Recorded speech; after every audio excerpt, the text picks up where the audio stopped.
கர்த்தருடைய பரிசுத்த நாமம் மகிமைப்படுவதாக. தேவனாலே எல்லாம் கூடும். மார்க் 10:27. தேவனாலே எல்லாம் கூடும் என்றார். கிறிஸ்துவில் பிரியரே, மேற்கண்ட இந்த வார்த்தையை கூறியது இயேசு.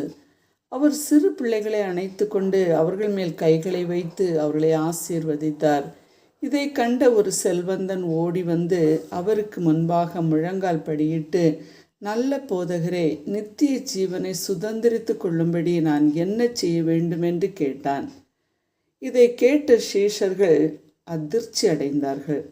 அதற்கு இயேசு, மனுஷரால் இது கூடாததுதான், தேவனால் இது கூடாததல்ல, தேவனாலே எல்லாம் கூடும் என்றார். நம்முடைய அறிவாலோ சக்தியாலோ முயற்சியாலோ ரட்சிக்கப்பட முடியாது என்பதை காட்டுகிறது.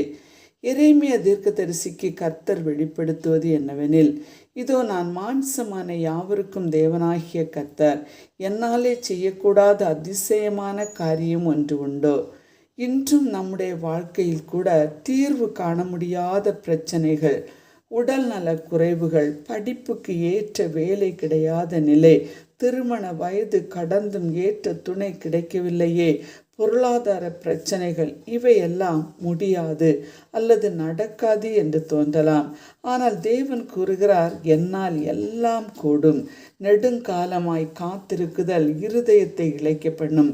விரும்பினது வரும்போதோ ஜீவ விருட்சம் போல் இருக்கும். விசுவாசிக்கிறவனுக்கு எல்லாம் கூடும். நம்மிடம் அவர் எதிர்பார்ப்பது நம்பிக்கை மட்டுமே. பிரியரே, லாசரு மரித்து 4 நாள் ஆயிற்று. அவனுடைய சகோதரிகள் நாருமே என்கிறாள். இயேசு அவளை நோக்கி, நீ விசுவாசித்தால் தேவனுடைய மகிமையை காண்பாய் என்று நான் உனக்கு சொல்லவில்லையா? மரித்தவன் வைக்கப்பட்ட இடத்தில் இருந்த கல்லை எடுத்து போடுங்கள் என்றார்.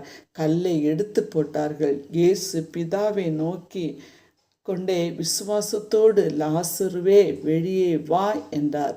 மரித்தவன் வெளியே வந்தான். நம்முடைய வாழ்விலும் ஆசீர்வாதத்தின் தடைக்கல்லை நீக்குவோம். நிச்சயம் அற்புதம் நடக்கும். தேவனாலே எல்லாம் கூடும். ஆமேன்.